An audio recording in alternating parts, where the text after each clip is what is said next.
Question number 5 comes from Paul, and I will paraphrase because I've tried 3 times to read this question the way he wrote it. The 4070 specs are basically out. They are still rumors. It is not officially announced, but what it looks like is it's going to be $599, and it looks like it's going to be 10 to 15% slower than a 4070 Ti. If that ends up being true, then the 4070 Ti looks kind of dumb. He wants to know if it is worth it for gaming at 1440p Ultra, or should he go with a 6800 XT?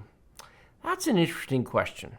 Today's video is brought to you by eWin Racing, the best source for gaming chairs and desks for those long gaming sessions. We have a playlist of our eWin chair and desk videos linked in the video description below. Save 30% off of everything using the discount code TechDeals. More details at the end of the video.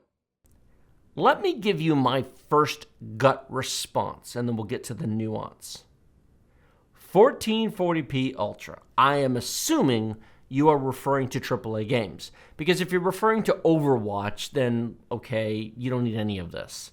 But we're going to assume that you want to play Hogwarts Legacy, you want to play Cyberpunk, you want to play all the new Elden Ring AAA games that have come out recently.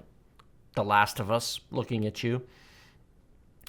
I would like to introduce you to the RTX 4090. Now, I know what you're going to say, but Tech, that's $1,600. That's crazy.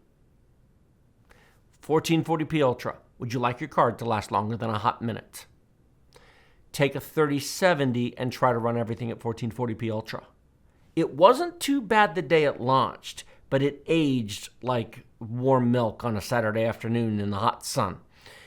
Generally, if you're willing to compromise on the detail settings, if you're willing to play at 1440p high detail and you're okay with 60 to 100 frames per second, I would think a 4070 would be fine. A 3070 would be fine for that. We're talking about newly released titles. A 2070 or even a 1070 will still do that for older games. But if you want to run older games, why are you asking the question?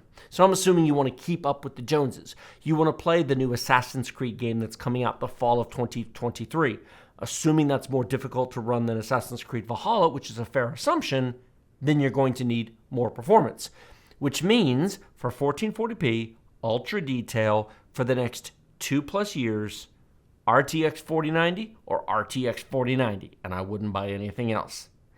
Now, I understand that many of you don't want to hear that advice. You go, that's absurd. That's $1,600. What do you think we are, made of money? I hear you. I understand. That's fine. You don't need a 4090 to play at 1440p for the next several years. You might want a 4090. 1440p 144 Hz monitors can be bought for about $200. 1440p ultra wides, which are 5 million pixels, it's 1.5 times the pixel count of a standard 1440p, can be had for about $320. Those are not expensive monitors, but they require very expensive graphics cards to utilize them to their full potential. Look at benchmarks and reviews. You say, well, that runs at 1440p just fine. Yeah, at 65 or 75 frames per second. Do you want to utilize your high refresh rate monitor? Do you want to be able to run games 2 or 3 years from now at those same settings? Many benchmarks and reviews are still covering Shadow of the frickin' Tomb Raider. That thing came out 4 years ago.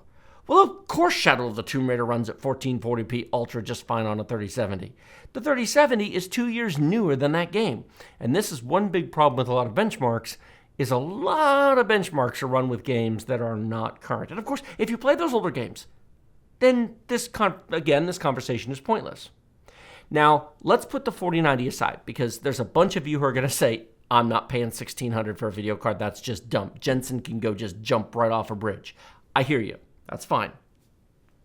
I would buy a 4070 over a 6800 XT at this point.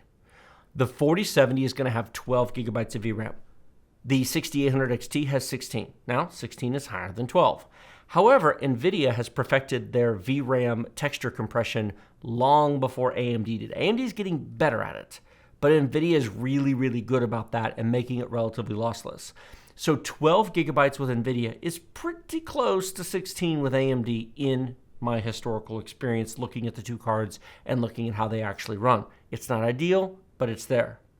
The 4070 has newer technologies, DLSS 3, way better ray tracing, and just all around new support that the 6800 XT doesn't. The 6800 XT is a couple years old. Now let me adjust that statement. If you can find a 6800 XT for $400 and the 4070 is $600, okay, I like the 6800 XT.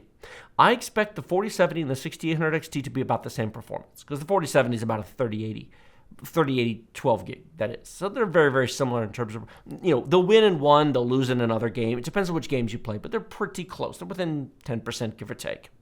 I would buy the 4070 for the new technology. The VRAM's annoying, but if you're buying a 4070 and you're thinking, but man, I'm going to want that extra VRAM over the next couple of years to be able to play games in ultra detail, the 4070 is not going to have the performance to do that. Let me change the thought. How many of you would say that an RTX 3080 from 2020 is still going to be playing 2025 AAA games at 1440p ultra detail? If any of you think that's true, how do I explain this? That's not how computers work. That's not how video games work. That's not how anything works. Not in this industry. You will still absolutely be able to use a 3080 in 2025. But 2025 is only 2 years from now. The 3080 will be 5 years old. At that point, 1440p AAA gaming ultra detail is just no bueno. So that brings me back to if you want those conditions, the RTX 4090 is your friend. I've actually said this during the live streams many times. If you want to play all the latest AAA games, you want to run them at 1440p or 1440p ultra wide, or God forbid 4K. You want to run them at 100 to 144 frames per second, and you want to be able to turn all the details to the ridiculous settings and enjoy, then you need to buy the top level video card from each generation. NVIDIA typically releases new cards every 2 years, and AMD follows suit with a pretty similar schedule. So 3090 in 2020, 4090 in 2022, 5090 in 2024, 6090 in 2026, you've just now learned what your life is going to look like. That's what that takes. You do not need to do it. You can compromise. You can turn settings down. But if you're trying to do that, people need to hear this. So, TLDR, buy the best video card you can possibly afford. Keep it for as long as possible, but recognize when the upgrade moment comes. Also, buy video cards when they launch. Don't buy them halfway through their life. Don't buy them near the end of their life. As a general rule, you will get them a little bit cheaper towards the end of their life, but they're already 2 years old at that point. Now, putting aside the 30 series and the ridiculous crypto inflation and the COVID and everything else that happened, normally you can get the launch cards near the end of their life for 20 to 25% off of what they originally cost when they're new. But they're already 2 years old. If a card is going to last between 4 to 6 years old, it's already between half to a third of its life used up. It's effectively for what you bought it for. Yet, you're not getting a third to a half off the price. You're getting maybe 20 or 25%. It's actually a bad deal. Buy them the day they launch.